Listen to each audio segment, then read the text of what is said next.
മരിച്ചു കിടക്കുന്നവരുടെ ഖബർ ഈ മുകൾ ഭാഗത്തുണ്ട്. ഇവർക്ക് ആർക്കെങ്കിലും ഇനി ഒരു സുബ്ഹാനല്ലാഹ് കഴിയോ? സുബ്ഹാനല്ലാഹ് ഒരു സുബ് രണ്ടക്ഷരം ചെല്ലാൻ കഴിയോ? ഒരു വിരലനക്കാൻ കഴിയോ? അത് ലാസ്റ്റ് ശ്വാസം വരെയല്ലേ ഉള്ളൂ. 40 കൊല്ലം പള്ളിയിൽ ബാങ്ക് കൊടുത്താൽ ഈമാനില്ലാതെ മരിച്ചുപോയ ചരിത്രമുണ്ട് കിതാബിൽ.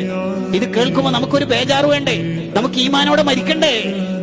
യമൂത്തുൽ മർഉ അലാ മാ ആശ അലൈഹി, അവനവൻ എങ്ങനെ ജീവിച്ചോ അതിനനുസരിച്ചിട്ടാ മരണപ്പെടുക. അദ്ദുന്യാ സഅ, ദുനിയാവ് എന്ന് പറഞ്ഞാൽ കുറച്ച് സമയങ്ങളാണ്. ആ സമയത്തിനൊക്കെ മോനെ നീ ഇബാദത്താക്കി മാറ്റണം.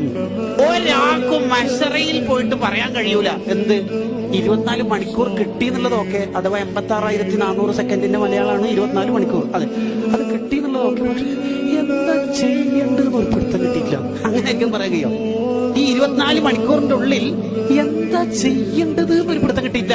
അങ്ങനെ ആർക്കെങ്കിലും പറയുകയോ? മഹ്ശറയിൽ എന്തെല്ലാം ഓപ്ഷൻ ഉണ്ട്. സ്വലാത്തുണ്ട്, ദിക്റുണ്ട്, ഖുർആനോത്തുണ്ട്.